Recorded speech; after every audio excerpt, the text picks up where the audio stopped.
Welcome, everyone, to Deprogrammed on Unsafe Space. I'm your host, Carter Learn, and I'm joined, as always, on Deprogrammed by the lovely Keri Smith in a hat. Keri, say hello. Hello, Carter. Our guest today had some hats, too. I know. He out-hatted you. So maybe without further ado, why don't I introduce our guest? Today we're joined by Benjamin Boyce. Benjamin is a content creator focusing on investigative journalism and long-form interviews. His topics of interest include postmodernist activism as it applies to race, gender, and identity, and individuality. He has one cat at this time, in case anyone was wondering. You can follow him on social media at youtube.com/c/Benjamin A. Boyce. On Twitter at Benjamin A. Boyce, and on thinkspot.com at Benjamin Boyce. Links to all of that will be in the show notes, so you can just go do that. Benjamin, welcome to Unsafe Space. Thanks for joining. Thanks for having me, Keri and Carter. So here, I'm going to try and adjust so I can be... we're all three split screened. I'll try and sit in the middle so we can get all of us in the screen at once. Benjamin, I think most people are familiar with the drama at Evergreen State College, but maybe you can just start by really giving a general overview and then relating it to what you see happening outside of colleges right now, and then we'll just jump into all the fun stuff. And we have a lot of new viewers who may not be familiar, so fair. A summary would be great. Yeah, let's see if I can summarize it. So in 2017, on May 23rd, a group of protesters at the Evergreen College showed up outside of the classroom of Bret Weinstein and confronted him about his racism. He evinced this racism through a series of emails written in protest of a college-wide equity plan, which was seeking to reorganize the college around the concept of equity, which is not equality. And the proponents of equity will say constantly it's not equality. Bret Weinstein, argued against the equity proposal, and he also argued against this phenomena called the Day of Absence. The protesters confronted his class, and then there was a minor scuffle with the police, and then they proceeded to the library building, and over the course of that afternoon, performed a struggle session where they yelled and processed and broke down and collected the administration and the faculty because, according to them, the college was racist. They then, on the 24th, which was that Wednesday, they then performed another blockade. They took over the library building. They went around campus, rounded up professors, and kind of held the administration hostage or just blocked them in the room until they enacted another struggle session where the president, George Bridges, conceded to what they want. Anyway, so a week of protest occurred, and they live streamed all of that onto the internet. I believe it's reasonable to assume that the students thought that they were in the right, and that it would be obvious. Sorry. Sorry, Keri sometimes brings a guest. It's all right. If we're getting all the triggers out of the way, right? Yes. So, sorry, guys. PTSD. So the students live streamed it, thinking that the world would be on their side. It turns out that the world wasn't quite on their side. Bret Weinstein then went on Fox News, and the story spread across the internet because the footage is phenomenal. It's just phenomenal footage. The way that the students were behaving is over the top. And when you actually look at what they're asking for, it's really difficult to find out what they really want, other than, I would assume, largely speaking, power or centrality with regards to the institution. I was a student at that time. I was on campus when this occurred. I was in one of my last classes was right after the protest, and the professor staged a struggle session where the black students yelled at the white students because we were silent. And then when we asked what we were supposed to say, they said, shut the fuck. They told us to shut up in no uncertain terms. And the event was not this is an overused term. It was rather traumatic to be on campus and to watch the entire mood of this educational institution turn into one of lockdown and of no discourse and of there's a right way of seeing things and everything else is the wrong way of seeing things. I was about to graduate. I had been going there for about 4.5 years. I was working in the media department. I had watched and I had been on camera, like manning the camera. You're not supposed to say manning at the Evergreen State College. I was helming. You were personing the camera. Cameras have no gender, just photons. I was on camera or behind the camera watching seminar, lecture, workshop after seminar, lecture, and workshop promoting this anti-racist pedagogy without any sort of criticism or dialogue or pushback. It was like, this is what we think about race in America.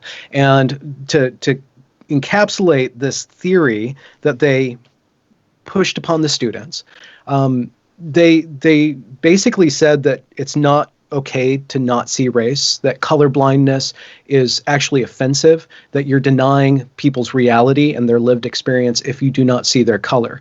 By the end of 2017, nobody could see anything but color. Color was front and center. That was the only thing that was really real. That was the cultural capital of the day. I was, for some reason, I was watching YouTube and how people were making product with all the footage, and I saw people making stories out of this story, but nobody really had the inside.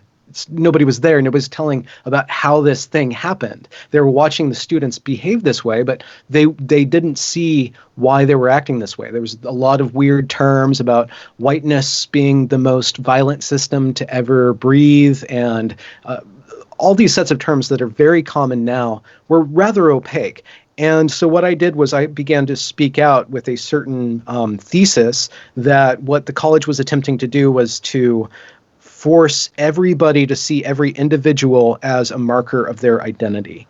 And I exhumed and I laid out over the last 3 years all the footage that I could find and lots of emails and other internal documents to show the progression of this way of thinking that starts out as being anti-racist and then turns into probably the most racist thing that I can personally imagine. Though there's more egregious, more violent forms of racism, but in action and in deed and in conception, it's thoroughly racist. Now, do you think it actually started out as I mean, you say it started out as anti-racist. I know that's the label, but I haven't seen an origin that even looks anti-racist to me in terms of where this came from. Well, I would highly suggest you guys speak with James Lindsay or Helen Pluckrose about the origins of critical race theory and postmodern theory in general. They have. For anyone who doesn't know, we do have interviews with each of them on Deprogrammed. If you guys haven't seen them yet, for our new people. So yeah. I would not be able to give an accurate or non-embarrassing recount of the ideas themselves. I can say that what I saw was in 2015, the college president comes onto the scene and he says that despite the advances of the civil rights movement, our country is still embroiled in racism, and we need to deal with this now. This is an urgent problem. And we will have lectures and workshops starting tomorrow. And these are going to be uncomfortable conversations where we are going to be safe and confront these horrors of modern times. And immediately I was on camera. I was watching these professors begin to enact these ceremonies. Really, they were not even like academic events. They were ceremonies, and to this day, they're still defending these as righteous non-Western or non-white ways of knowing, which is it's a whole other conversation. But well, I mean, it's a related conversation, right? Because I mean, one of the things that I think surprises people. So, if anyone hasn't watched your series on Evergreen, they should absolutely go over to your channel and check it out. It's what is it like? 19 or 20 videos. It's a long, in-depth series. But one of the things that you'll see students say things that seem absolutely ridiculous, but they say them with a straight face, and I think that they're rooted in some of that critical theory philosophy that's been permeating in universities for quite some time. So there was one that I wrote down that said, one student said to Brett Weinstein, "You need to stop demanding that everybody use logic and reason and white forms of knowledge." And that to me is pretty racist. It's an implication that non-white people don't use reason and logic, that they have some other cognitive apparatus for dealing with the world, which I would be insulted by if I were not white. But that kind of stuff is based on some real fundamental flaws in the philosophical foundations of universities. I have some questions so thank you for the overview and the summary for people who don't know. One of the reasons I want to talk to you is that, so I used to be one of these students who spoke this belief system, but it was a long time ago. It was 20 years ago. But I continued to speak it for a long time, and I spoke it in my career. I pushed it. And one of the things I've noticed, we've been doing this show now for, oh my gosh, Carter, almost 2 years now, maybe. Is it that long?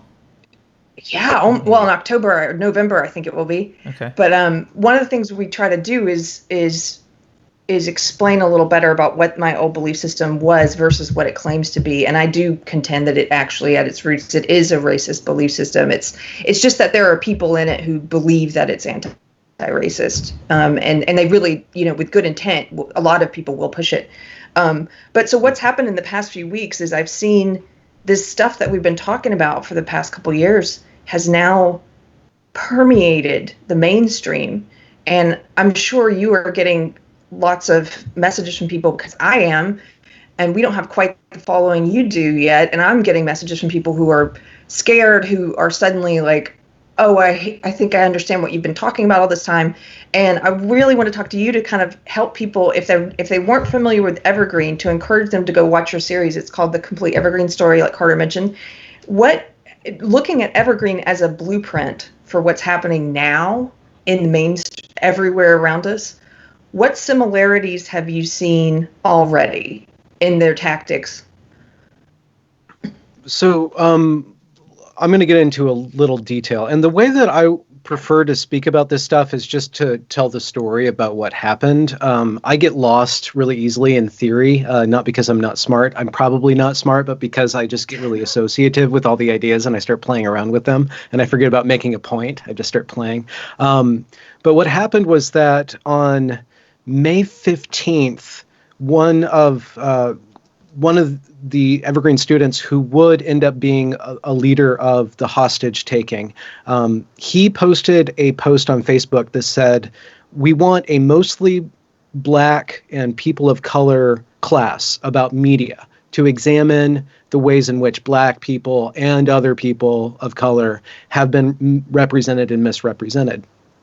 And then another student who turns out to be Puerto Rican and Native American and white, so he's of a I still no one likes to have to do this. It's yeah.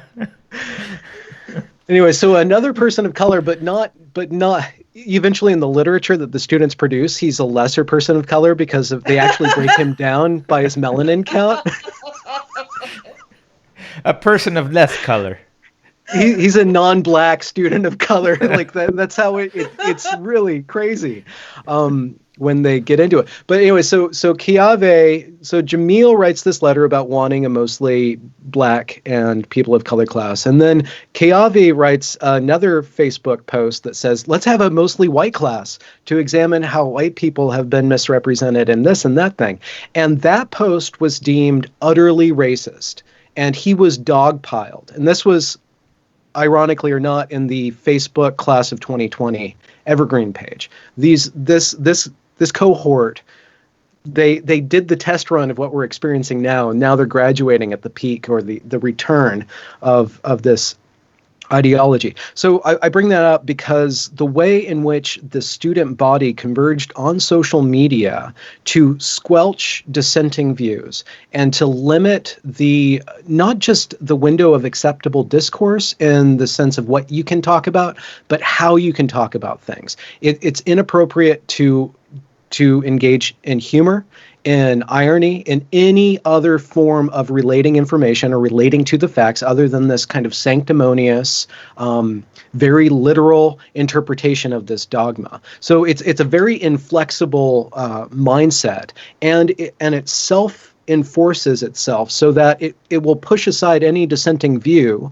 or dissenting way or way of viewing the thing that would shake it up or make it complex. And I see that a lot happening now, where you have on Facebook and on Twitter and on even with businesses, everybody's discourse is being policed. If you're silent, you're complicit, right? Which is kind of weird because this is the same kind of contingent that says that you have to say "I do" every 5 minutes during a sexual encounter. Now, being silent is somehow consent, and so that's one thing that caused that dominant narrative to engulf the entire student body, the entire the entire campus, so that nobody could actually stop or slow down the series of escalating events that led to that protest, and then went nuclear once it hit the web. But there was no, and I've spoken with Brett Weinstein about this and asked him why did he go to Fox News? That was a big no, and he was, to this day, he's still that's his sin, that he went onto Fox News and he called the alt-right Nazis upon Evergreen. And people who say that don't realize the power of YouTube and the power of the internet to actually show what these students did. But not his justification, but his explanation is that he was locked into this framework that was so tight that didn't allow any discourse, that he had to go outside of the framework in order to talk about it. He had to break out of this very tight community in order to speak his case. What I worry about is that now, where can we do that now? If all major media companies and Twitter and Facebook decide to enforce a certain form of deciding what's hate speech, what's acceptable, what form of communication, what words are acceptable and not acceptable, where can we go to actually examine these ideas or critique them when these ideas are formulated in such a way that they squash all dissent and frees us from actually engaging with them in any sort of playful or critical manner? Yeah, I mean, and even the alternate channels that you would imagine, like YouTube, aren't neutral on this and are starting to clamp down. I've got a question about, watching the students' behavior at Evergreen. As an outsider, it kind of feels like an anthropologist, because there's just like, it's like, what are the customs in this society? This is a very strange society. And I was wondering if, like, did you ever see the movie? Do you ever see the movie Kingsman? Yeah, it was a while ago. Yeah, Keri's wondering where I'm going with this. I don't think so.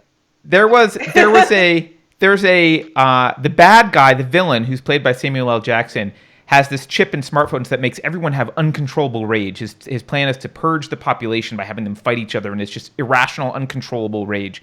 And watching the Evergreen students during that time, it felt like really trying to engage them is not a good idea, because there's a level of rage that's palpable, that's just appeasing them won't work, agreeing with them won't work, arguing with them certainly won't work. There is no capability to listen when you're that emotionally jacked up. You can't hear. And I wonder if, did they return to some more stable state, capable of having a dialogue 3 weeks later, or are they always this jacked up? Okay, so just looking at the resources that I have on what happened, and I think that this might be a predictive model of what's going to happen in our current cultural moment. The energy is expended and can't sustain itself. That rage and that outburst, it wears itself out.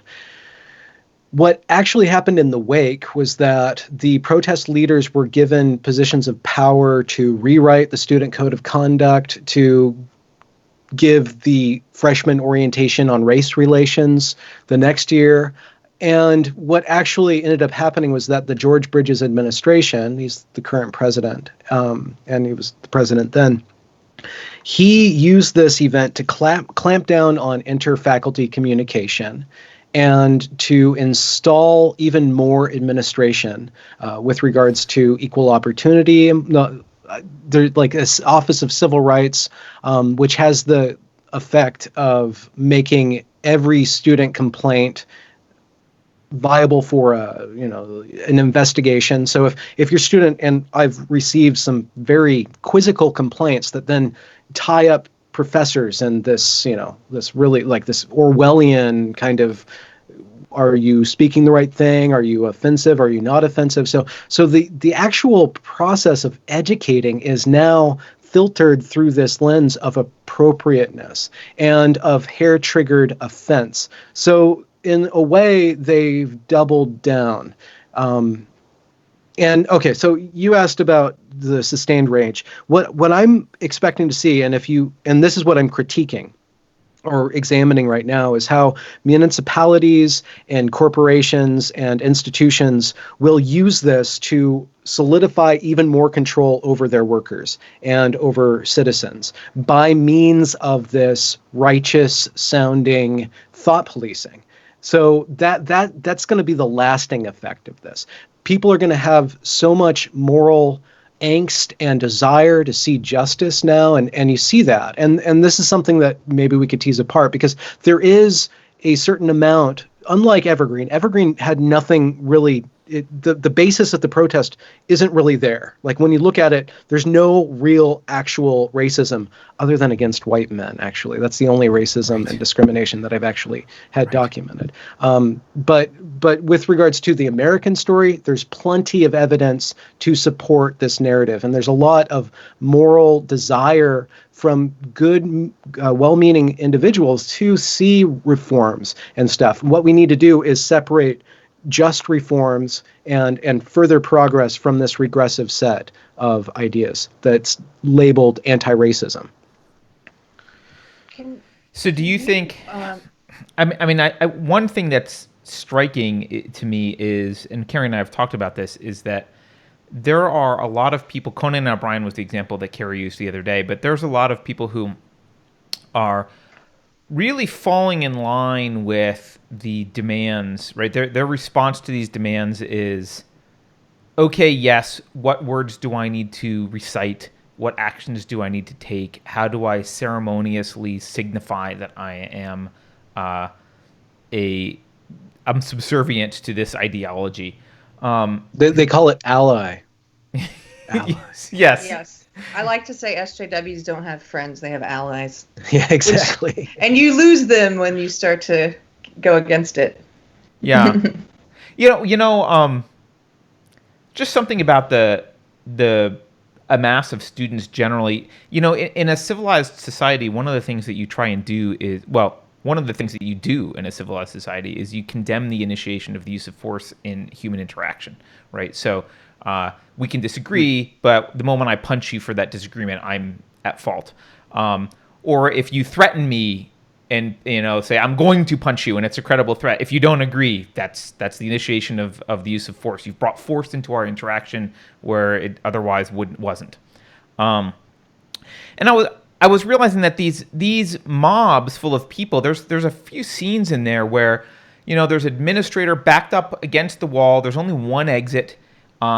And that exit is being blocked by, I don't know how many, dozens at least, maybe hundreds, I can't tell, of students. And they are angry and they're screaming at this person and they're saying, no, you can't go unescorted somewhere.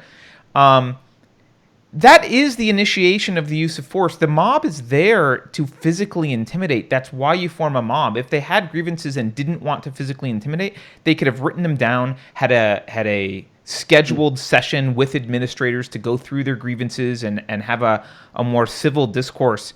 And I think what scares a lot of people is to see that the mob got its way. Like, it worked. this tactic seems to work at Evergreen. Is it going to work everywhere else now? Is that where we are, where physical intimidation is the way to get your, voice heard?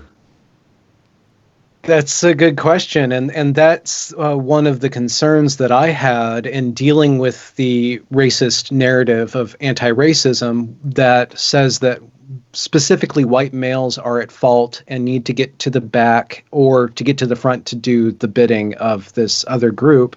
And Evergreen had lecturers come in to argue against free speech after the protests, right? They are not apologetic of this at all. And the professor that they brought on, who was a professor of constitutional law, who was arguing against free speech because of hate speech and because in the history of the academy, these group of people didn't have a chance to speak. These ways of knowing were not heard. It's time for them to be heard and to be understood. And my problem with that is that, okay, Jonathan Haidt has a positive spin on that if you're a white male, you go to university, after 4 years of being told that you're not good enough and that you need to shut up and do your work, you're going to be much more employable and a safer bet for a corporation than the people who were empowered the whole time and catered to the whole time. Because a job doesn't want you to do anything but shut up and get abused and do your work. My problem, though, is a little bit more skeptical, is that if you push this one group of people outside of society and say, you guys, one, you're at fault for everything that's happened to us. Two, anything that you would say in your defense is further proof of your guilt. You need to either obey us or go away. And if you don't obey us, we are going to call you the worst people that we can think of. Happens to be the Nazis. I'm sure people, the KKK, whatever, they're running out of examples. They only have those 2 or 3 names. What are those people going to do? They're going to leave. What they're going to do is see that they are being focused with a hostile attitude, and they have recourse to discipline and to what's their other option? I could have broken radical, and I think that to a certain extent I can still be criticized as being biased against progressivism and social justice, the social justice strain therein, because I was subjected to this. But I've tried since leaving Evergreen to resist where they want me to go. They want me to become a Nazi. They want me to be a bad guy. They really want, because that would make it easy. They wouldn't have to deal with anything. They want a monster to fight. Yeah. And that's something we talk about a lot, is they preach this false narrative, and they've been preaching it now to the extreme for the past 4 years since Trump was elected, that there's this boogeyman, white supremacist, Nazi, huge influence in this country, which couldn't be further from the truth. I mean, that's one thing that everyone in this country is united on, which is that those people are racist nut jobs, and they've been pushed to the fringes of society for a reason.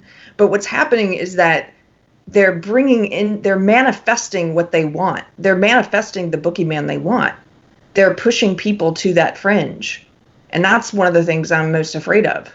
They've also expanded the fringe. They practice this thing I call phrase shifting, where they take a term such as white supremacy that means something, the worst thing possible, right? Somebody who would go around killing people of another race, right? And then they shift that to include every structure known to man, every institution, the entire Western canon, the entire Western academic tradition. All of those are permutations of white supremacy. And therefore, your only option is to admit your white supremacy and try to be good, or deny your white supremacy and just be a white supremacist. Like, there's no way out. You just have to completely accept this totally negative designation. Well, with a lot of these things, there is no null hypothesis for any of these theories. And I think one of the things that scares me is normal people, people who are just living their lives, who maybe graduated from college 40 years ago or whatever, right? They look at some of the justifications. So what the left has done a really good job of is they've done a good job of creating a body of I'll put scholarly in quotes, but at least academic work, even work should be in quotes probably, where that's outlining this system, and it's everything from Peggy McIntosh's Knapsack article to Robin DiAngelo's White Fragility book, and it's painted with this patina as coming out of academia, and people, when normal people think of academia as this is where very smart people do very rigorous peer-reviewed research, and only the best of ideas come out of academia, and they're rooted in fact and very well vetted, when in fact these are just made up, unsupported claims that push their agenda, but they've referenced each other enough, and there's a body of work. And so one of my big concerns is people on the outside look at this, and it's very hard to it's designed to be difficult to untangle, right? So and it comes with this patina of legitimacy. So I think a lot of people are just like, I guess the court system is white supremacy, and McDonald's is white supremacy, and universities are white supremacy, and working is white supremacy, and you're like, okay, free speech and individualism. And I guess that's been proven by those smart meritocracy, hard academics, work, right? perfectionism. Yeah. Yeah. And I think that's really, really dangerous. I want to talk about to get back to some of the similarities that at least I've seen. I wondered if you could speak to because we've been watching, I don't know if you've been following it, but we've been watching the SJW online mobs in the knitting world on Instagram. Okay. And the way that they mob people, and it's the same belief system. It's just playing out in this digital sphere among knitters of all people. And one of the things we've noticed is every time they attack a new small business owner, there's two choices. You can apologize, you can bend to the mob's will, and they're trying to use force, they're trying to use bullying, intimidation, harassment, all this. You can do that, and you can make the forced apology. And I think, or you can stay true. You know who you are. You can stay true to what you believe, and you can refuse to do that. And I think people see this over here, the standing for yourself and standing for truth and refusing to apologize. I think they see that as the harder option. And in the short term, it is the harder option, perhaps. But in the long term, every one of these companies that's bent the knee, they're mocked for it. Their first apology is always rejected. They have to make multiple apologies. Then there are multiple demands that follow. And I wonder if you could talk a little bit about that, the pointlessness. And because when I saw some of those videos, if people haven't seen them, the videos of the college president, could you talk about George, how they humiliated and mocked him? Yeah. They continually, they kept on figuring out ways to interrupt him. So he would go along and try to get more details from them, or try to explain his position about how he's really on their side. And he basically put them up to this. Like that's the irony. He put this all in place to happen to him. And so he's trying to say that we are here for you. We're going to give you what you want. And like, why are you using your hands, George? Stop using your hands, George. And there's this one beautiful moment where one of the students yells out that the cops were coming and they were macing us for just trying to say our truth, and he's like, oh, they used mace. And then another protester says, it's not that they used mace, it's that they had mace on them. You're not listening to us. Right? So, and it's just, they constantly move it. And going through, and there's that, on the 23rd, there's that protracted, probably 2 or 3 hour struggle session in a particular room where you describe where the administrators are up against the wall and everybody's around them and concentric circles of melanin. And I've gone through and I've transcribed a good portion of that and kind of like meditated on it for a long time and kind of get past the point where I'm reacting to it and just like really just get into it and kind of be calloused to my own gut reaction to people acting that way. One question that I have and that I've wondered about a lot is, why did it not go violent? They got right up to the edge of violence, but nobody touched anybody. There was one scuffle in the middle of the night a couple weeks later, where the Bat Mob, the community policing and accountability team, that there's this wonderful immortal picture of them all Yes. like with their wiffle bats and neon hair and stuff floating around on the internet. And they have a scuffle with some tricksters who are wanting more class, and Limp Bizkit to make a comeback, and accusing Brett Weinstein of doing it all for the nookie and stuff like that, just jokesters. But in that moment of serious mob fury, it's like they're practicing. And somebody, I think it was somebody who has a lot of smarts in them, a biologist or something like that, spoke to me about how when a wolf pack of cubs, a pack of cubs, they kind of play at being violent, and they don't actually go all the way. They're just kind of like, they're exercising this activity. And I think that they kind of knew that if they went violent, then they would have lost. So they did everything except that.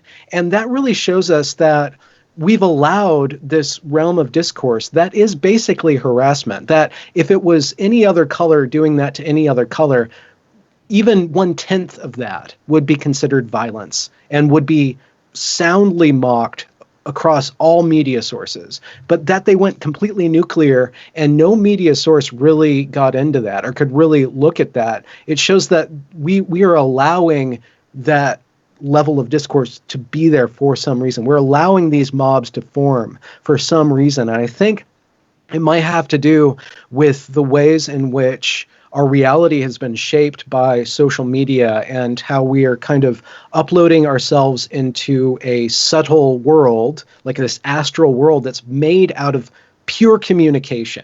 It's made out of pure expression. And so young people who've grown up in that see expression as violence, and they perpetuate that violence too. And that's kind of a half-formed thought. That's a bundle of half-formed thoughts, but those are some thoughts on that. No, I think it makes sense. I mean, the wolf analogy is pretty disturbing to me because it also implies, when pups play at being violent, I get the sense that it's kind of encouraged, right? There's an environment created for that. Sometimes like the adult will go get a disabled or small piece of prey and let the cubs, practice on it. And really that makes it sound like the university is prepping for actual violence when these kids graduate. Like, hey, you're going to have to be able to do this and then carry it to its logical conclusion. Don't do the logical conclusion now in your university. Because, by the way, George, what's his name? George Bridges. He is on their side. As far as I can, from the outside, he's 100% on their side. They're just very angry, so he doesn't get a chance to speak, and he's not, moving fast enough for them or whatever. But he is on their side. It almost seems like an intentional cultivation of there was civil war. I don't know. If you look at I'm going to bring up Chaz. Yes. Or they want to be called CHOP now, Capitol Hill Operational Pejorative. I don't know. But I think it's occupied something. I don't know. Oh, okay. Province. Who knows? Okay, so I have friends that have gone up there and have given me a more holistic view of the place as kind of rather communal and not necessarily an evil thing, that you can see if you just selectively look at clips. So I'm just going to give that as a disclaimer. This is just one person with a microphone at Chaz, and he's saying it's not Chaz, it's CHOP. And remember the French Revolution, and remember what they did to people who don't agree with them? Chop, chop, chop. So that discourse, that level of language, even if it's crowdsourced to the loudest person getting the mic, that there's still people chanting on it. It should be to some degree, and I want to be, it's hard to be nuanced. It's hard to say, okay, this is symbolic, but at the same time, it's not. And we've entered into this morally righteous cause that justifies everything that aims in one direction, which would be the equalization of the human race to all one level playing field in the eyes of the law, in the eyes of the banks, in the eyes of every given rubric. They want equality. So anything that goes in that direction is acceptable because it's furthering that cause. But at the same time, if you see what happened at Evergreen, and Brett Weinstein has said this much more eloquently than I can, it's that you can't really tell apart the narcissists and the sociopaths from the true believers in actual justice. Yes. You can't really tell them apart until this magic line occurs where the oppressor becomes the victim, and the way that they treat that victimized oppressor, right? And it reduces everybody to either a victim or an oppressor, and then victimizes the oppressor and oppresses the victim. They swap it out at that magic moment, and at that magic moment, you can see people for who they really are. And you can see the struggle sessions. I don't know how they do it at the knitting circle, if they all get their little needles and start like rubbing them together. At Evergreen, it was the snapping, but there's that weird pitch where things become a hair's breadth away from So the French, I saw that clip where they're all chanting "chop, chop," like chop their heads off. And I had just watched a documentary on the French Revolution, and most SJWs that I know are not students of history. They're not learning history. And in fact, this ideology is said history is white supremacist. There's no reason to learn it. I just watched this documentary, and I don't think they realize, this gets to my point about like joining the mob doesn't help you. They are still going to chop your head off. Robespierre, he was the architect of the terror, where all of these people who were pushing the guillotine ended up at the guillotine. Like, they came for him. There's this, it's like a shockwave of bloodlust, and it will eat everything that's in its path, even that which is purporting to serve its cause. It will eat up until it expends itself. So once it goes critical, it just has to run itself out, and it will devour itself in the end, because it's madness. It is no longer based on principles that root one in critical thinking, and it's not just the emotion. And that's the weird thing. There's this string of arguments that are very tenuous, very complicated, like you were bringing up. They're laundered through the academy that hide the fact that this thing is.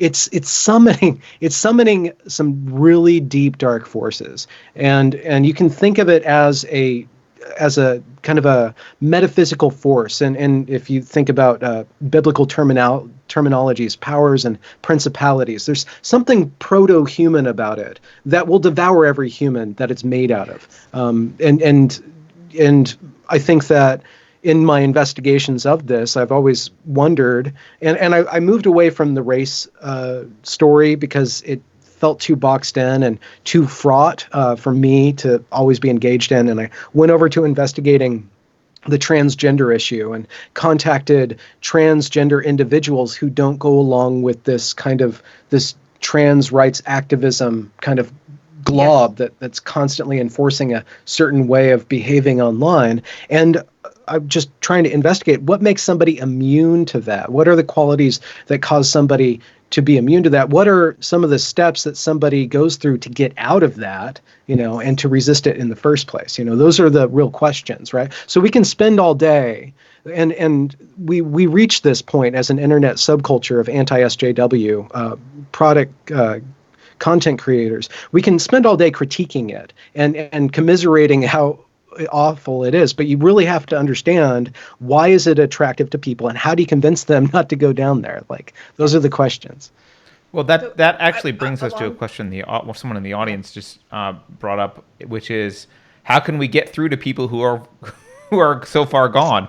I mean, we've talked about it. Keri and I have talked about it as well. I don't think we've come up with good solutions so far. We've really only realized that it's self-driven and emotional based to even get them to open up to the point to ask the questions. And I don't know how to get that.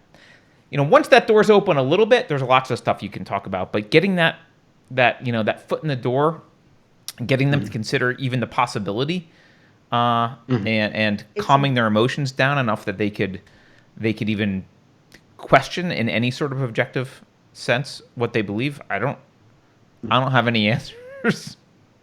It was emotional for me. Carter knows this, but one of the first things that started to wake me up was seeing videos of people on my side supposedly attacking Trump voters, attacking them outside of Trump rallies, physically assaulting people. And it moved me to tears watching these videos back to back because I had no idea that it was happening.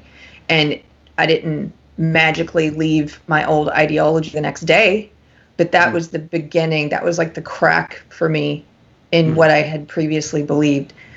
I was going to ask you, what about you? What made you immune to this while you were you were there at the college? Why do you think that you weren't a believer, or did you ever question, like, is something wrong with me that I'm not on board with this? Yeah, I've spoken to that question before, but today I saw something interesting. There was on Twitter, there was a hashtag or a trend about white blessing. And I didn't watch the video, but some CEO says that we need to think about it as a white blessing, not white privilege. And he was trying to just reframe it as in a more positive light to lessen people's reaction to it. And there was somebody replying to them about a white person trying to make white privilege more acceptable to white people is the very definition of white fragility. And they said white, and they just kept saying white, and like okay. And I was just like having this like cringe moment. I'm like, okay, even my reaction to that is drawing me into it. And I just had this image of the Iron Maiden, not the awesome rock band, but just like the Bill and Ted, Iron Maiden,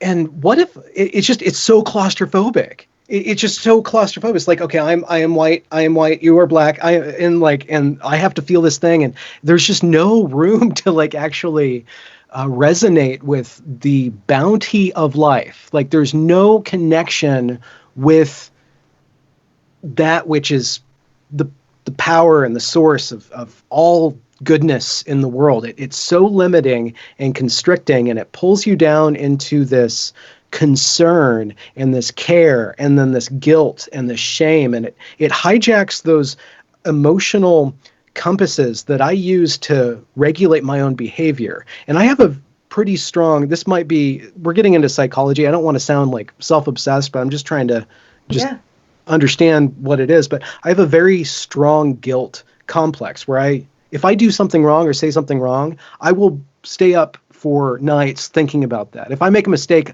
like I feed on that. Like there's some things that I've done, and probably everybody can, relate to this. There's things that I've done in 1994 that I still think about, and like my whole body goes, no, So I have such a strong reaction to doing something wrong that has a lot of power over me. That my guilt and shame has the ability to force me to change. I will not give that to anybody. That is mine. That I'm not. If somebody can take a hold of that, they can do whatever they want with me, and I lose my responsibility. I will end up doing things that they think are right that I will then have to suffer through untold amounts of guilt to process out, and they won't. The person who told me to do that thing, because of my guilt, they're not going to have to pay for what I'm going to do to myself by following them. So it comes down to my own sovereignty and wanting to play with the world and be free to explore and to experience a wide range of things, and not necessarily to deny the pain and oppression, but to really contextualize them in understanding of what it is to be human. What is it that we are working through here? What is it in the larger sense? There was one moment in my last class that ended up with a struggle session where we were poring over this document that a poet made, where they took this ship manifest, and it was from a slaver's ship, and it was the captain's notes going through his cargo, and the cargo was actual human beings, right? Which is really horrific. And we were poring over that trauma and that ancestral pain that's perpetuated, and that whole narrative that they want us to believe in. And I asked the class, At what point do we see ourselves as the captain and the slave?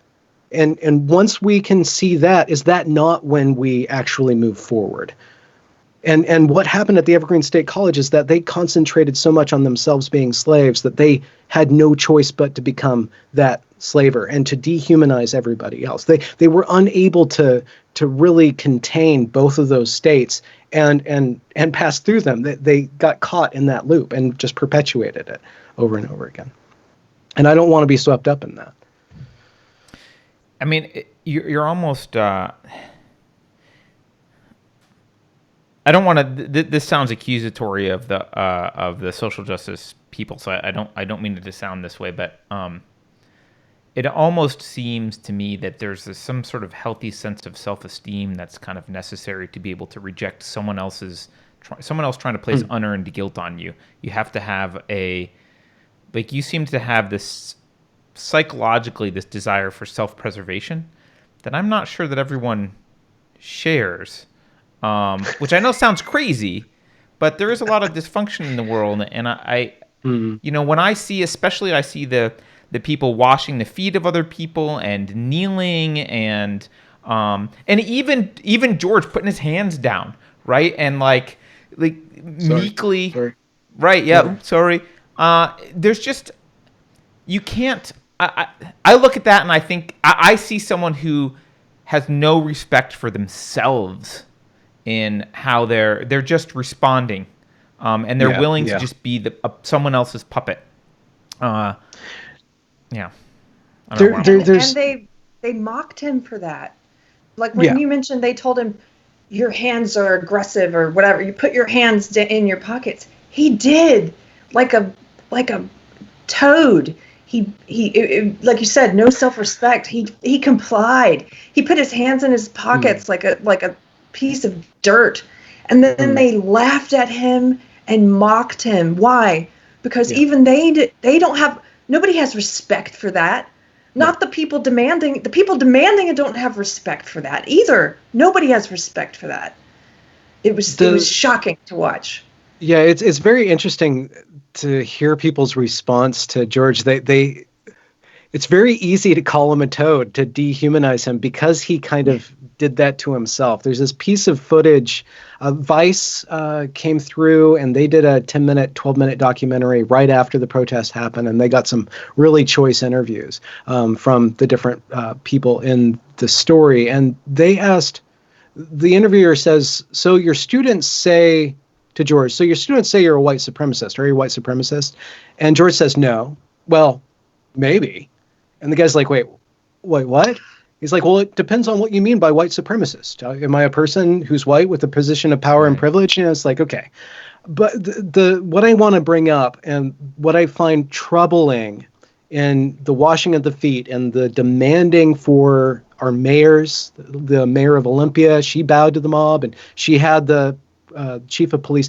When you have your authority figure bow down to the mob, everything that authority figure represents also bows down to the mob. So when George Bridges goes up in front of the state legislature and they say, were you safe allowing this? Why did you allow this happen? He says, well, I didn't like that they were accusing me of that, but I felt safe. I thought it was the best interest of everybody to not have the police there. And then another representative says, well, if they were any other group, would you have acted that way? If a bunch of white, rural people came, would you treat them the same? And he kind of gets out of that. But he takes responsibility for his own behavior. But what he ignores is that in ceding to the mob the entire authority and the accumulated reputation of Evergreen as a whole, all the way down to the staff member, the mentally disabled staff member in the bathroom on the 24th of May, who was surrounded and hounded by these protesters. She was justified. Their behavior was justified to her. Their behavior was justified all the way down the board. Everybody's reputation tied to Evergreen is now, his name is on my certificate. What does my certificate mean? It means that I will bow down to the mob.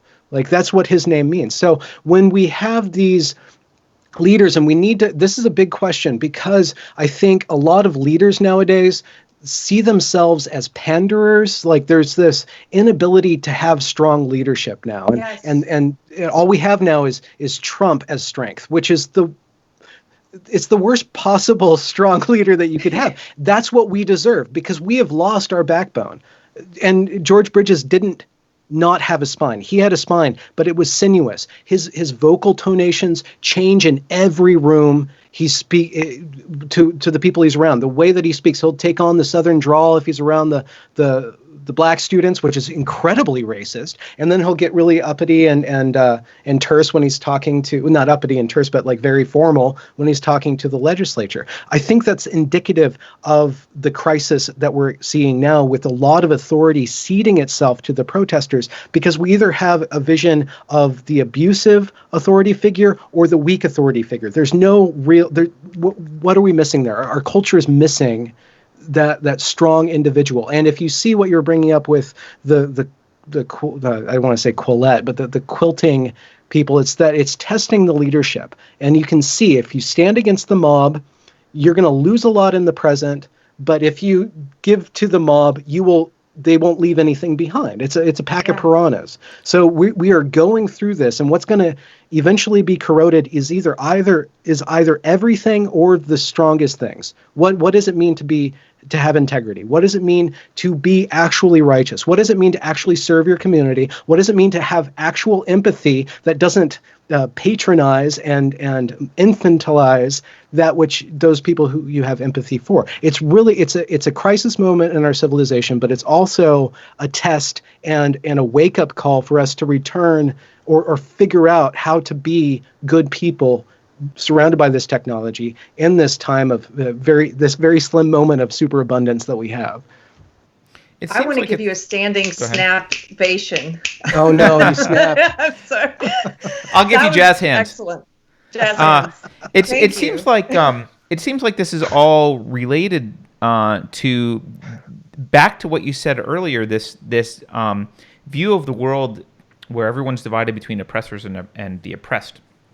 And what that means is that if you're going to have strength of any kind, well, that makes you the oppressor.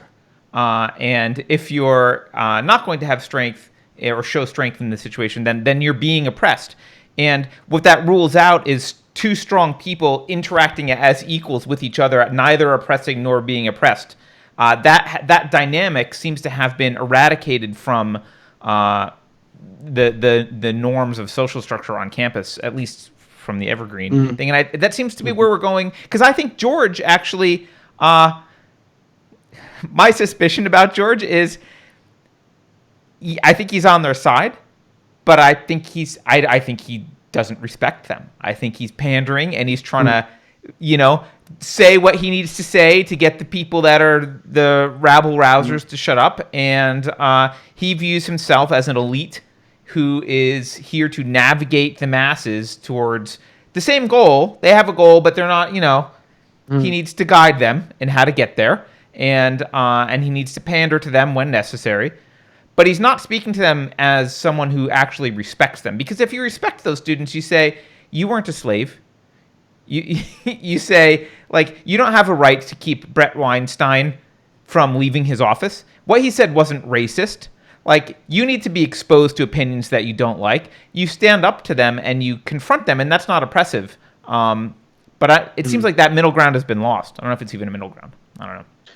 Yeah, I don't know where it went. I mean, I guess we could chart where it went, but I think part of it is that the university, this is just a theory, but if you see the government started to subsidize student loans, enabling the universities to extract more resources from the students' future. Where did they put all those resources? Into the grounds and then into the administration. And the administration just ramped up over the time. There's some chart out there somewhere that shows that the increase of administration in higher education follows the same line with increased government aid to it. What you have is, and there's a lot of theories that are based on the Soviet Union, actually, about how a bureaucracy just perpetuates a bureaucracy. And so what do you have at the top? A bureaucrat his ultimate job is to secure and extend the bureaucracy. That is who he's serving. Now, George Bridges, he has spent his life fighting the justice system and trying to reform the justice system. His doctorate's in the disproportionate amount of African Americans in Washington state prisons. He's been on this whole equity train for years and years and years. The problem isn't that the problem with equity, this whole diversity movement, might not be that it's formed out of these critical theories that are actually crazy. It might be that it's perfectly adapted to extend the reach of useless jobs, which Yes. are people telling other people what to do and what not to do. Like that is Yes. what it's actually designed to. And if you look at, it's a multi-billion-dollar industry, and that's what we're going to see. We need to see the cost of 2020 is all the people whose job COVID, right? All the COVID stuff, but the cost of this protest is going to be all the people who get canceled, lose their job, and all that money going away. It'll go to somebody, and then all the money that's going to be poured into these diversity, equity, and inclusion programs. It's going to be billions of dollars, and you would be kind of foolish to be doing what we are, trying to save Western humanity, when we could be making bank if we just bowed to the mob. I mean, that is you're set. Well, I mean, you and me, Carter, we're kind of fucked, but we have no chance. But Keri, there's still a chance for you. But I thought you would define as a woman during these discussions, Carter. I forgot to tell Benjamin. I identify as a woman during this discussion so that I get equal airtime with Keri, because otherwise I have to just shut up. Otherwise, I would get 20% more. I think what you're talking about it's a great point. I think it's exactly right. I think it's both. I think it's that this ideology is, I call it evil. It's evil in my opinion because it turns people who are against racism and sexism into puppets and mouthpieces for racism and sexism, and they think preaching racism and sexism is somehow opposing it. They did that to me for 2 decades. That's why I call it evil. But so I think part of it is that this belief system is all the cultural theories that form the base of this, that it's flawed. But I also think, like you said, it works hand in hand. It builds up. There's an incentive there for people to preach it because you can make a lot of money doing it. And yes, these Orwellian sounding departments at universities it's already a bloat. I mean, I'm near Austin. UT Austin, I think I was reading an article, has like 100 staff members just in their bureaucratic like Office of Diversity and Inclusion. 100 people. A lot of these people make 6 figures. And what are the students paying for? They're paying for these bureaucrats to indoctrinate them, and it's just going to get where we're at right now. You're right. It's just going to get worse. Yeah. You know, one of the things that also struck me just watching the videos, which just ties into all of this, is if you've ever been, for people watching or anyone who's ever been in business meetings or run a business, one of the things that you end up doing if you're in control of the purse strings is you're in a meeting, and in your head you're looking at the meeting. It's like a 2-hour meeting, and you're calculating like, crap, how much money is there's like 12 people in this meeting, that guy makes this, that guy makes this, that guy makes this, like this person makes that much, like, wow, this is an expensive meeting, and you're calculating how much time and money you are wasting talking about some stupid thing. And so actually you'll see more successful entrepreneurs are often very time conscious. They're just in, out, done. Yeah. They don't have time for stuff because their time's very valuable.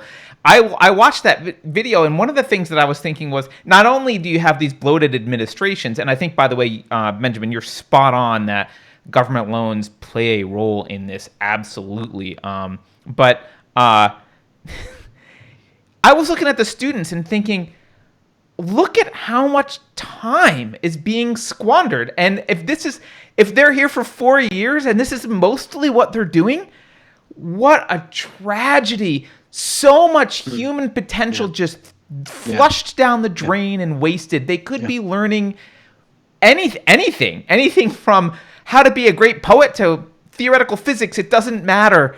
They could be doing anything productive, and instead they are having these sophomoric, Yeah. teen-like kind of angst sessions where every minor discomfort is dramatically catastrophized as like, I'm unsafe. Everything is like this huge catastrophe. And they're spending all their time on that. And yeah, it's destructive, but it's also just a waste of, we're wasting entire generations of kids. I don't know how this bodes well for the future of our society, frankly. Yeah. There's a question for me, like, does this ideology attract or build narcissistic sociopaths? What does it do? And if just watching my last couple years of Evergreen and watching how the purpose of every class and every program started to become more and more about trauma. It was more and more a psychology session, and it was really bad psychology too. Like it was this weird, like, kind of AA meeting where you just like, I'm Benjamin and I have these pronouns and I'm white, this is my privilege, I can't get rid of it, I can't get rid of it, but there's ultimately no God. That's the problem. There's no God. Yes. But anyways, there's so no it grace. doesn't, you just like, there's no grace, there's no redemption. It's like, I don't know the whole 12 steps, but it seems like they only have 5.5 of them. Well, they don't get to they don't even get to number 4. They don't get to making an inventory of all of your resentments and then figuring out your role in everything, in every situation, and every person you resent. No. There's no self-introspection there. And this is the problem. This is one really unfortunate problem with it, is that if white people are responsible for everything, that means we're going to learn responsibility. And you're excusing the capacity to be responsible from the victim. That is horrible. That is absolutely horrible. The only way that I have gotten out of the bad parts of my life, like when I failed, when my life collapsed, the only way out of that was to take responsibility for myself, find my ambition, and go forward. That's the only way I got out. It creates a sarlacc pit of oppression where you just digest it for 4,000 years, Boba Fett can't even get out of there because his jet fuel's some sort of white domination, so that's sucked out. By the way, I need to get my Star Wars friend in here to decipher this for me. No, I love that you said a sarlacc pit of oppression, and it reminded me that you also said that there was a social justice Cthulhu at some point, which I thought was awesome. So yeah, you get props for that. Someone in chat asked, to a Second Amendment self-defense law asks, why isn't the university system white supremacy? If everything's white supremacy, I guess why isn't the university system white supremacy?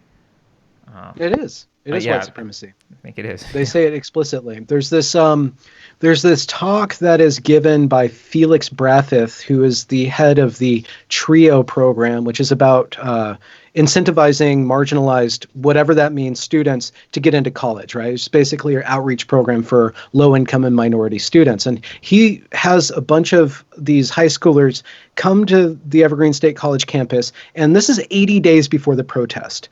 And they're all he's probably one of the most cringy public speakers. If you watch the series, he's just such a bad public he's speaker. Totally a cringe. But yeah, so bad.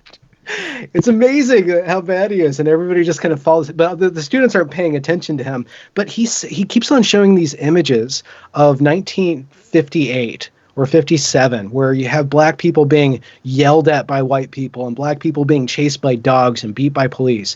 And he keeps on flashing these images at them. And he says, you know what? My grandparents went through the same thing on the Caribbean island of, St. Croix or something like that. And he said one day the queens of the island rose up and took it back. And just like those queens of the island, you have to resist this passive-aggressive bureaucracy that's doing the same thing that these dogs and police and white people were doing. And he's just putting it. And you see in the back of the freaking auditorium, there's a kid who ends up being one of the leaders of the protests. It's a direct tie between that. And so, yes, all of this structure is white supremacy, but as long as you aim it towards gaining resources, you don't have to be consistent. Like the rules of consistency don't apply with regards to, does one statement hold true and harmonize with another statement? That whole logic thing, that you totally disregard it. And I kind of want to make a misstep by saying you see this a lot in feminist literature where they excuse themselves of being logically consistent because it's all about the goal of restoring some form of justice or dismantling some sort of oppressive structure. And I bring up feminism because I was thinking of Samantha Bee a couple years ago. She goes on this tirade about these feminists made this Google list about Me Too men that was crowdsourced, completely blind. You could just put the name of these bad men. There's no fact checking, and this document was circulated. And Samantha Bee was she was excusing them with this crazy logic. And just 2 weeks ago or a week ago, the LA Times published this list of theaters who were not saying quickly enough that Black Lives Matter or saying it correctly enough that Black Lives Matter. It's like, that's okay for these people to do. It's okay. And they excuse that because it's going towards one goal. You're not making a misstep to draw that comparison to feminism, because that's the angle from which I joined SJW ideology. It's all these different issues, as you know, like under one umbrella. So some people come in through the feminism route, some people come in through the critical race theory or the Black Lives Matter route, some people from the LGBT route, but they're all arriving in the same place, intersectionality, right? Yeah. And that list, I remember the list you're talking about. I have seen in the past 2 weeks, the same thing is starting to happen. On digital media, on Facebook, there are groups now called Out Your Local Racist, where people are just posting people that don't agree with them. There are people in there that haven't said anything other than, I don't believe this narrative, here are some stats. And it's like, go get him, guys. Here's where he works. And there are Google Docs now. I saw an article about a Google Doc. Students are starting to do the same thing to their fellow classmates and try and get them thrown out of school. Yeah. And there's no standard of evidence, of presenting evidence. It's just, if you post someone here, they are guilty, and the mob is going after them. Yeah. And they justify, like you said, they justify all of that. Yeah. And there was all these different things that were totally offensive 4 years ago are standard, and we were calling out. I was but there were people before me. Like, there was this calling out the social justice overreach and, like, Gamergate and stuff like that, and it was kind of petty and mocking stuff. But the problem that you have with these ideas is that if everybody adopts this, everybody will, if you allow your group to do this, every group's going to do this, and you just. With the whole privilege game, with like let's inventory our privilege. Like, the problem that I would have, and I would refuse to do that at Evergreen, is because, well, what happens when I reduce everybody to that, and then everybody else reduces everything to that? It's like, okay, well, that means that I'm going to be with the white people, the white men, the guys with all the guns. I would rather that not happen, so I'm not gonna initiate the process of being put into that group, and I will resist it passively. You mentioned that umbrella. There was this really big rally. It was like hundreds of thousands of people, like, celebrating Black Trans Lives Matter. Like, there was that, okay, Black Lives Matter, but now Black Trans Lives Matter. And, the next one's going to be Disabled Black Trans Lives Matter, and then it'll probably be Disabled trans, it's like there's this infinite string. And the question that I have is that they're overplaying their hand, because once there are real issues with the Black community in America. I'm not arguing that. I could even say we need to have an outburst. We need people talking about this. I don't have a problem with that. But the way that they are extracting resources, once the Black community is done with that, then the Asian community is going to have to do that. And then the Latino community is going to have to do that. And then, like, the poor white people community. And not everybody can participate. Not everybody can do that. So what's the end game? And I don't think that they're thinking in an endgame sort of way. And that's why we need an MLK or a Malcolm X, like some leader to actually give voice and channel this energy. And unfortunately, it's built in an Occupy Wall Street kind of way, the Black Lives Matter organic kind of outgrowth of it. It doesn't, it's decentralized. So you have these different radical communities that are just going to get as much as possible out of it before we pass on. And the bureaucrats are going to win in the end anyways. Yeah. Really quickly, by the way, thanks Jen for the super chat. She says silence is violence, which reminds me of, they are trying to redefine things. I wanted to hone in on something that you said earlier. You used the phrase "ways of knowing," and that phrase strikes me as really odd because it implies that there's sort of, you hear the conservatives often talk about moral relativism, but it implies that there's somehow this epistemological relativism. What do they mean? What are ways of knowing? Well, I'm a postmodernist, right? I believe that there are different ways of knowing. There's different ways of plugging into people, and I like to express myself in varying ways. Like I go to the bank and I expect a certain sort of transaction at the bank. I go to my co-op and I, try to do my best to ignore the patchouli and I have a, relationship with the hummus, there, I go through my life and I look at the story that is building itself around me, and I think about that and I tell it to myself, and then I listen to the stories around me. I ingest a lot of different media. I watch a science fiction story that has one world that operates this way. Then I watch a rom-com that constructs a different way of knowing, a way of examining, a way of looking at human relationships. And then I go and I ignore math, but I know math is there. And if I wanted to engage with math, I would have to reformulate the entire way that I'm plugging into that material. I think human beings aren't just one thing. We're a continuum. We're a nest of different kind of entities and hungers and desires and stuff like that. The question is, what is a framework that can harmonize all these disparate ways of knowing? And the problem with postmodernism is that it requires a lot of patience and humility and attention to all these different ways of knowing and trying to figure out what is appropriate to what thing.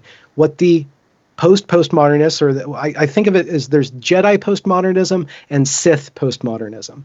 And Jedi postmodernism wants to take all the power, all the force, and just play with it and put it together and disassemble it and make it make things in the world. The Sith form of postmodernism reduces it all into the common denominator, probably the highest common denominator, which would be the struggle for power. Right? It reduces everything to power. So what you do is you use all these different ways of knowing to extract resources, to extract moral authority or money authority or any other thing. Like you go through, you dismantle these systems of oppression in order to kind of leech the energy of that dismantling. And then they don't talk about what do you do after everything's dismantled, but I would assume put themselves on top.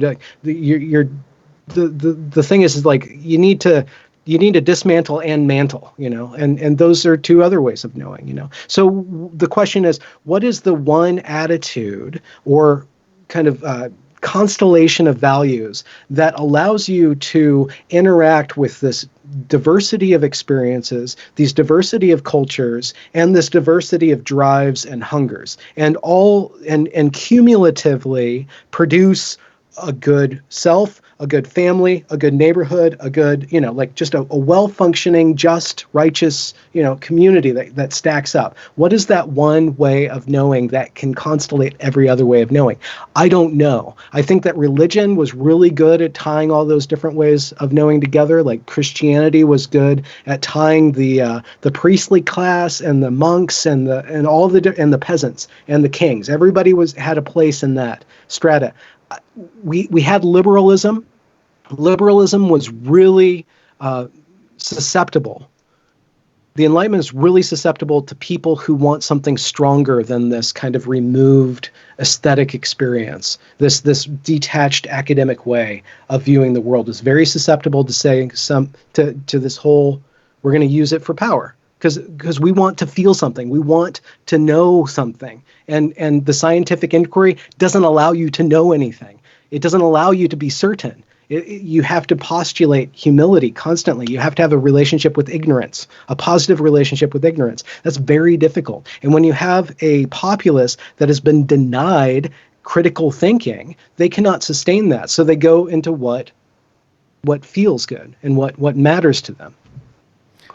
There's a lot there, which I don't think we need to unpack and go down. But I guess stepping back just a moment, what I'm hearing from you is, I guess what you're saying with ways of knowing, I'm viewing it as ways of relating to the world or understanding the world. Okay, that's fine.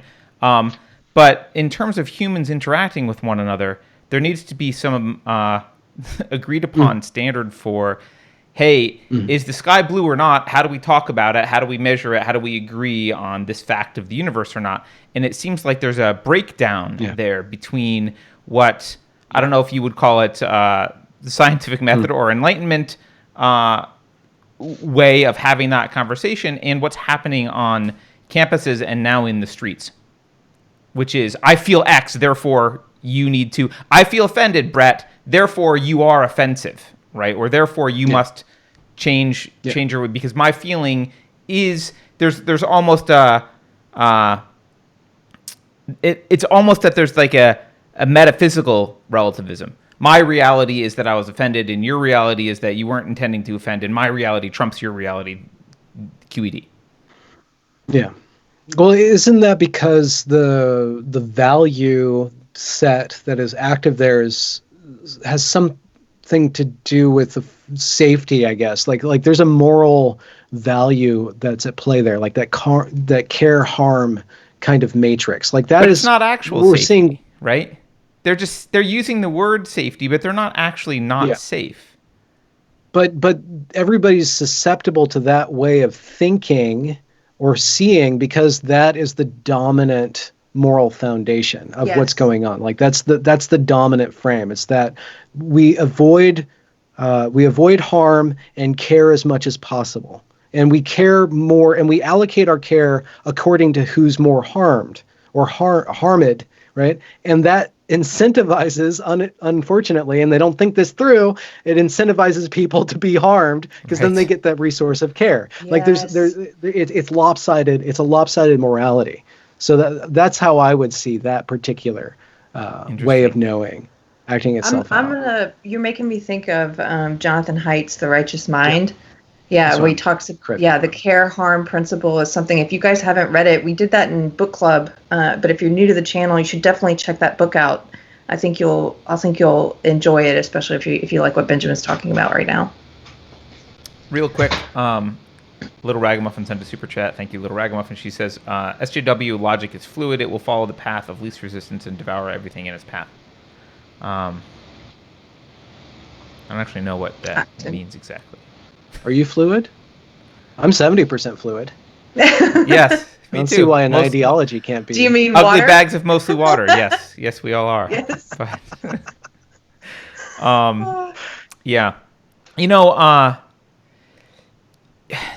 the other thing that this is doing is, you're talking about they're incentivizing feeling harmed, and the other thing that is happening here is there's incentive to I actually see incentives to misrepresent reality, maybe for the purpose of being harmed or appearing harmed. There also seems to be incentives to be aggressive, because or a little bit of aggression, like a little bit of sleight of hand with lying, a little bit of sleight of hand with aggression. You'll see it like, when they described, oh, the police maced us. Well, it's a small lie. They didn't mace you. You didn't just it's not a huge lie, but it's a lie. The intimidation is like small amount of aggression. But when you set up a system that incentivizes a little bit of lying and a little bit of aggression, the biggest liar and bigger aggressor ends up winning at the end of the day. That's the inevitable conclusion of this.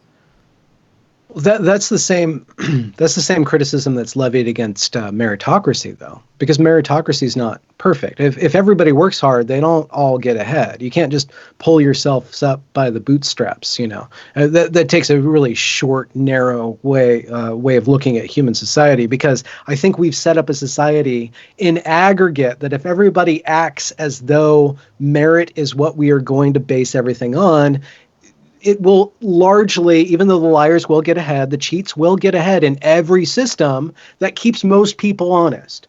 So this system of social justice, it doesn't keep most people honest. It Right. robs you of your personal responsibility, because you are just a part of like this cosmic game of pool that through history of oppression and privilege is banging against each other. You just happen to be another ball on the table, right? So it doesn't call forth honesty. It doesn't call forth whether or not it's an illusion of free will. You don't have any free will. And I don't care if free will exists or not.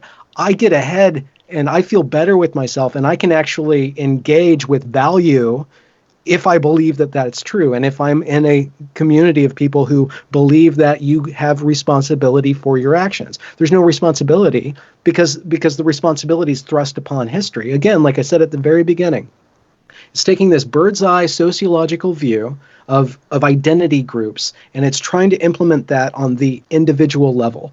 And that completely degrades when you have people who are not interested in interacting on a sociological level, want to implement this right now, whether for personal gain or for justice. We want justice right now. We are in a righteous cause. So honesty, fuck that. Fuck that. That's a civilized white form of knowledge. You want me to fill out a form and complain again? That didn't do anything the last time I did that. In fact, look at all these examples when it didn't do anything, when it actually, like the preponderance of evidence actually supported the perpetrator and forced the victim to go on with their life, right?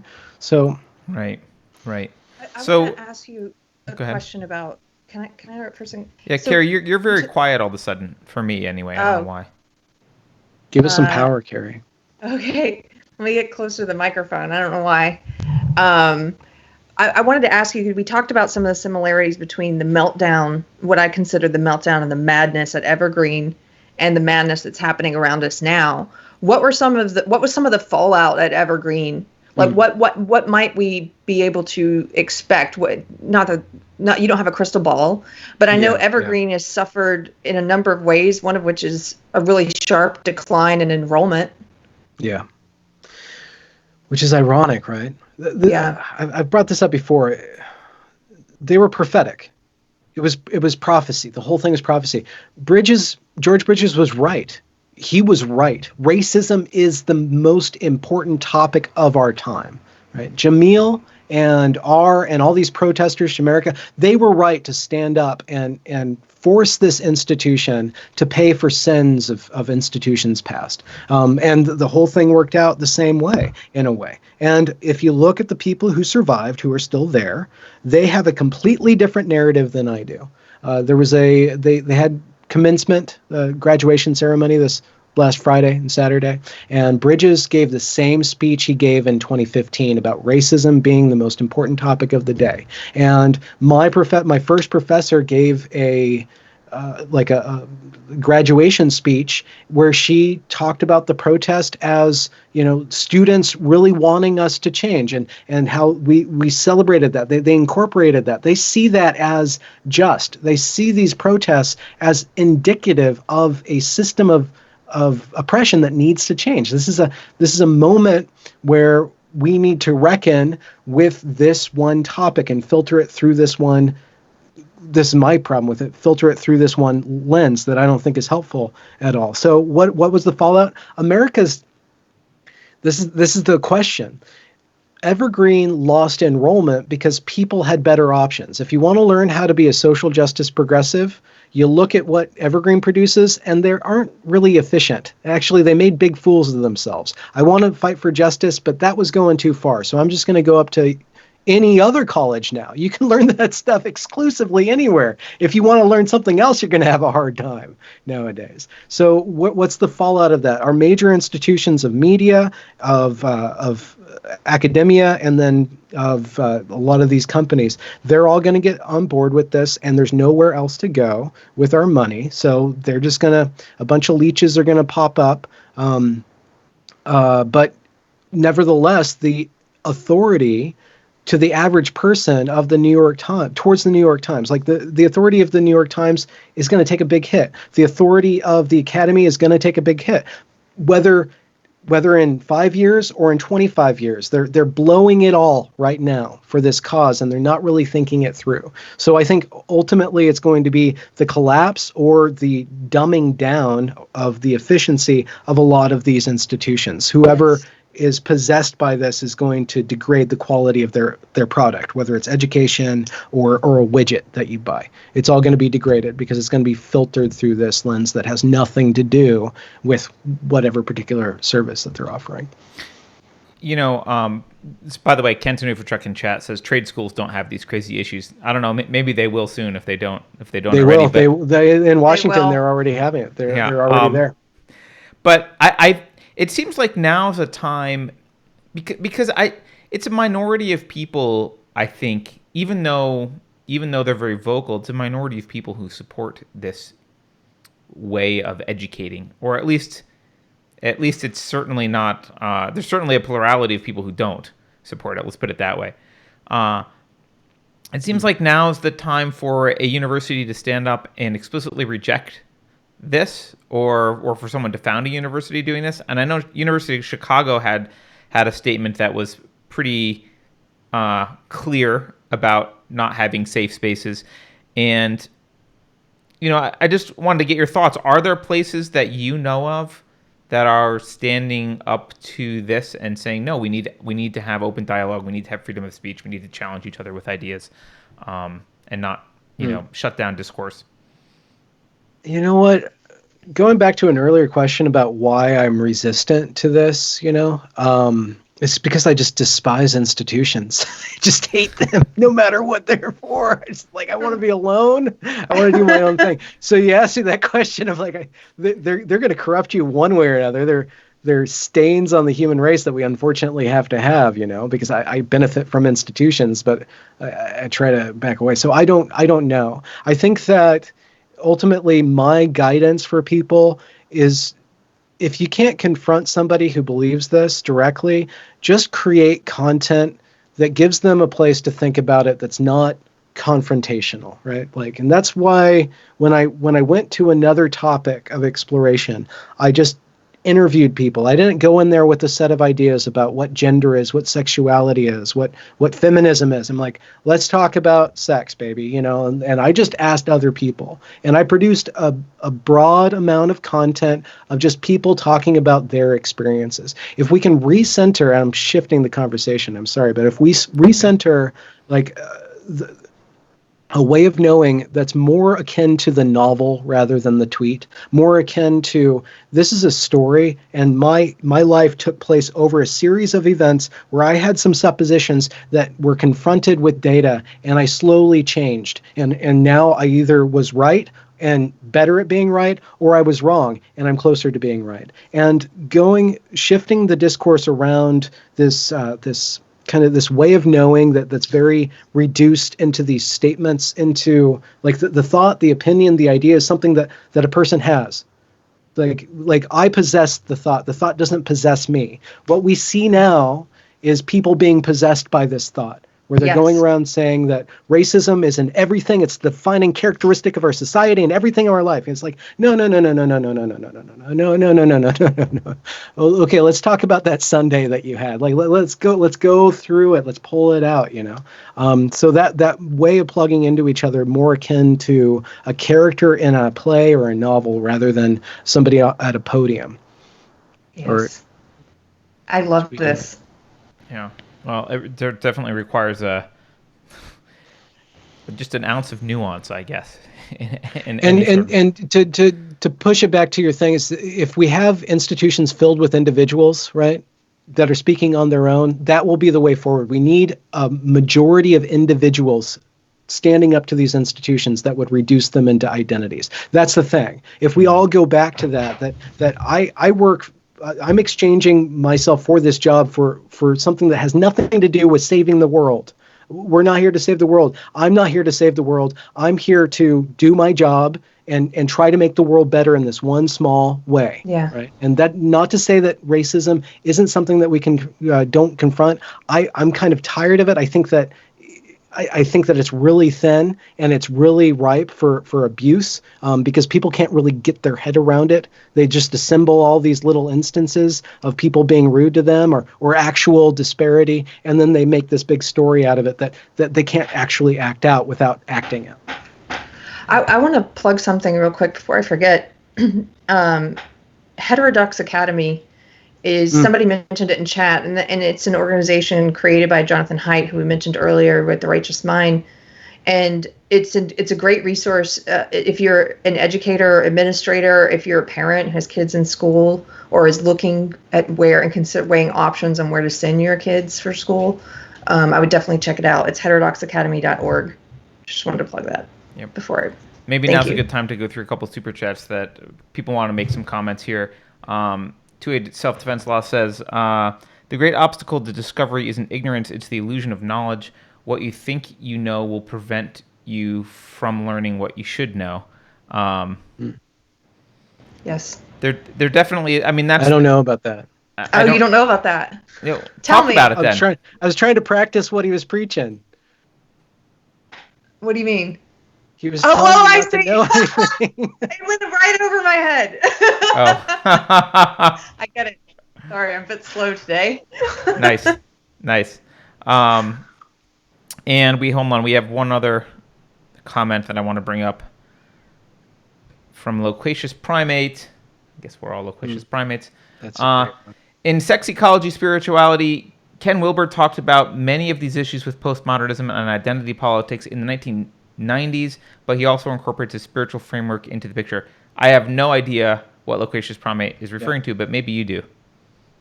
I can't get into, I think it's integral theory, where he talks about different stages of group behavior and different stages of enlightenment, and how every successive development of human society builds on and excludes in a weird way what it precedes. And his theory is that postmodernism is excluding the Enlightenment in order to achieve equality, and what we need to do in order to get past that is to integrate every level of group behavior, including the tribal, including like the most rudimentary, and constellating them all into a hierarchy. That's a big ask. A lot of people are not enlightened, and I think pushing enlightenment is what the social justice people are trying to do, and it backfires because we just need a system where people can honestly make mistakes and have their pet bigotries. Like everybody should be allowed like one bigotry, like where they cannot be canceled and they can just express their bullheadedness in whatever way they want. Everybody gets one, and they can only like put it in this like one bigotry space, like over there. That's funny. No, that's probably a bad idea. I don't know. I mean, what my bigotry would be. I think I've got it. No, I'm just I like what you said about having room to be wrong or to make mistakes, and it feels like people can have wrong ideas and wrong opinions. And there was maybe I'm just being nostalgic, but it seems like in the past you could be criticized for it, but you might be socially ostracized a little bit. Like certain people might not want to be friends with you, I guess. And that I think is healthy pressure, but you wouldn't be at risk of your entire livelihood being lost and then even having a hyperbolic, caricature of you, spread around to, especially now with the internet, literally everyone. So, you're right. There is no room for failure. There's no room for warts, and for like overcoming them and kind of gently and slowly working with someone over time who actually does have some wrong way of thinking to slowly steer them with compassion, towards towards something more, I'll call it rational, but more just and moral. And it reminds me of, Keri, who was that guy there was the black guy who converted KKK members? It's like that could never happen now because he's not allowed to talk to them. Daryl Davis. Yeah, you're guilt by association. He actually has been targeted by SJW's Daryl Davis. They don't like him. Oh, I didn't know. They disprove his theory. Yeah. They disprove his theory that human beings are actually virtuous individuals who start narrow and grow bigger. Like the social justice, the progressive, whatever this is, and I'm sorry if you believe in this stuff and you can see the good in it, but there's this hubris of being able to see the truth for all time and be able to stamp your truth on all of history. And it's totalizing, it's totalitarian in the way that you behave when you're doing this. Yeah. And you cannot sustain it. It will devour you way before you implement it. It's it's simultaneously narcissistic in its presumption of omniscience, but also it's at the same time they speak in a way in which absolves them of all responsibility or even agency, right? So one thing that struck Keri and I a few times is how they use black bodies as a description of themselves. And I was thinking about why that is. And my latest theory is a body has no agency. And black minds implies that, like, oh, you have a choice and can be doing something. A black body just gets moved about because it's just it's an inanimate. It sounds like an inanimate object. And I'm wondering, it's interesting that these two things coexist. This like abdication of responsibility and agency, while at the same time basically claiming omniscience. Yeah, they put themselves in the place of God. In my opinion, I'm a pretty new believer, Benjamin, and Carter and I. It's interesting to do this show with Carter because you have this like kind of newbie Christian perspective, and then Carter's the atheist perspective. But we have such a big overlap in our founding principles of that we can disagree on these other very large things, and that's okay. But so anyway. The part of our audience that's not Christian is used to tolerating me saying stuff about what I'm about to say. I think like you said, it's omniscience. They put themselves in the position of God, or they try to, and you're going to fail in that position. You don't know everything. You're not all powerful. It's a real arrogance. Even the way that they look back at the past and pretend and lie to themselves that like they somehow would have been this supreme being at those previous times in history, that they would not have gone along with the mob, with the awful things the mob or the majority went along with. And I'm like, your behavior today is shows me that that's not true, because you are going along with the mob. You are going along with the majority. You are going along with an evil ideology, but you put yourself on this pedestal as if you know better than anyone in the past. People, you were right to mention humility earlier, because I think it's a real lack of humility leads to a lot of this. You don't have time to be humble. You have to save the world right now. Yeah, people are dying on the streets. Every time they walk outside the door, they're slaughtered by the police. It's happening right now, 9 or 10 times a minute. Right? Like there's no time for that. Yeah. The question. You're reminding me of there was one professor who was saying something like, every time I go outside, I have to worry about getting killed, and it was like, what are you talking about? You don't live in South Central LA. What are you talking about? But none of that's questioned. It is this sense of like urgent catastrophe. Everything. Yeah. And what's the feedback mechanism for a moral panic? That's the problem. Like we have to preserve our little life rafts of discourse that can play around with ideas and challenge ideas. The tide's going to come through. I think it's such a big. We're looking at such a big momentous movement that it's going to have to wash itself out. It might be years, right? The moral the feedback mechanism to show whether these ideas are right or not, because they're happening all at once everywhere, it's going to be disastrous. I maybe, and I don't mean that in a despairing way. I think it's going to actually need to prove itself as destructive by destroying, hopefully, just property and not human lives. Hopefully, careers and not actual human lives. But even those, I despair over every little price it's paying. But it's going to have to be, like you were saying earlier, like what made you wake up? It's like, oh, look at me, look at the people who are I believe with, look at my faith community destroying other people. Like that wake up, it's either you watch it happen to somebody else or it comes after you. Yeah.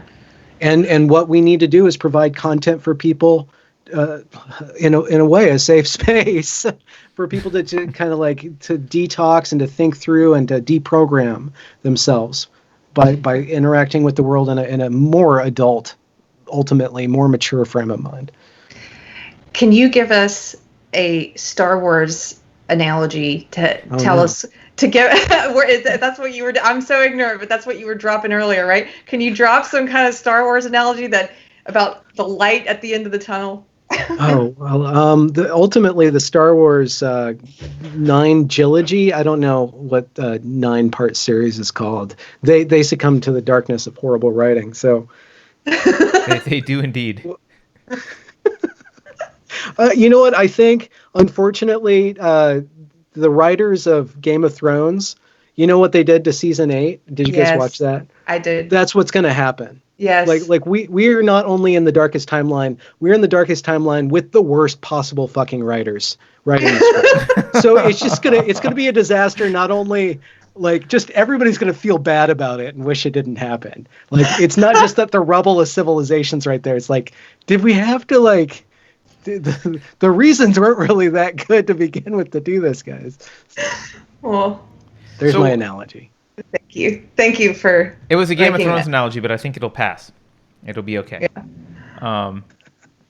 Yeah. So, I mean, I guess Benjamin, is there any kind of final thoughts for our audience on how they should be looking at what's happening outside of Evergreen?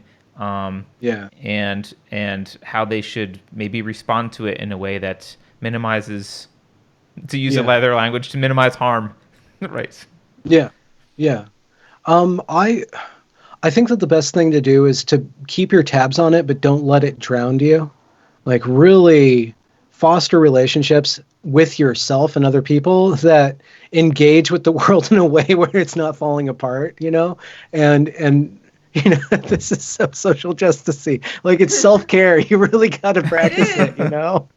You need to have your little room filled with coloring books and ice pops. You know, you got to do it, you know? And if that's, you know, like some sort of interaction with some high math atheistic text or a little bit of, you know, Catholicism on the side, just go out there and with the fumes of the censer, you know, and just immerse yourself in that. Like, really remember that we're not entities that are in this pitched battle of good and evil.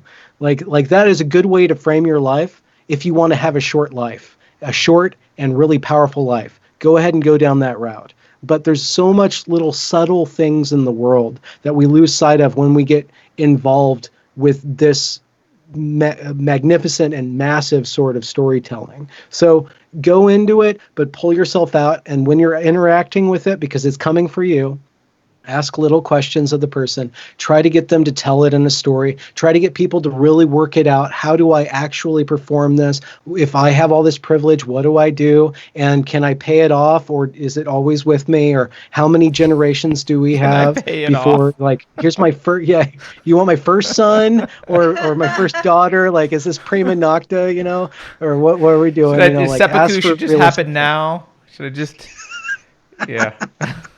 I want to say something to tag on to this, because I just saw in chat Ken and Midwestern Girl are both like, oh no, this made me feel worse, and I'm trying not to let this recolor my rose-colored glasses. Look, I think what you're saying, Benjamin, is that yes, things. Well, anyway, this is what I believe. Things are going to get dark for a while, But what I believe is also, like you're saying, like, step away from this at times. You need to step away from it. And I view it as a destructive ideology. And one of the ways that you can counter it without even having to talk about it is create things, whatever that is in your life. And that's self-care. Whether you're growing things, doing a garden, whether you're creating a family, you're working on a project or career, or you're making something, you're adding something to the world instead of trying to tear things down. I think that's necessary. So I try to tie it with an optimism bow at the end. You're witnessing what I do. Like, it's all gonna be okay, guys. Yeah, I'm the one who always ends with "we're all doomed," and Keri's like, "But there's really good cake." So the cake is a lie. But the cake is a lie. Yes, the cake is a lie. In fact, that's the last line of our end credits, which will roll soon. So, yeah. Yes, I am a Portal nerd. So, well, Benjamin, thank you very much for joining us. I really appreciate it, and it's been a pleasure to talk to you today. I absolutely recommend everyone go check out his channel, which is Benjamin A. Boyce on YouTube, and check out the series on Evergreen. And I haven't seen your series on, I'll call radical trans ideology, I guess, for lack of... gender, sexuality, and transition, basically. Okay. It's a series of interviews with researchers, psychologists, trans people, detrans people, just a whole bunch of voices. Okay, cool. So that sounds like something to check out as well. And again, thank you very much for joining us. We'll put links to all of your social media stuff in the show notes. Benjamin, can you show your favorite hat My before nipple? you leave? No, your hat!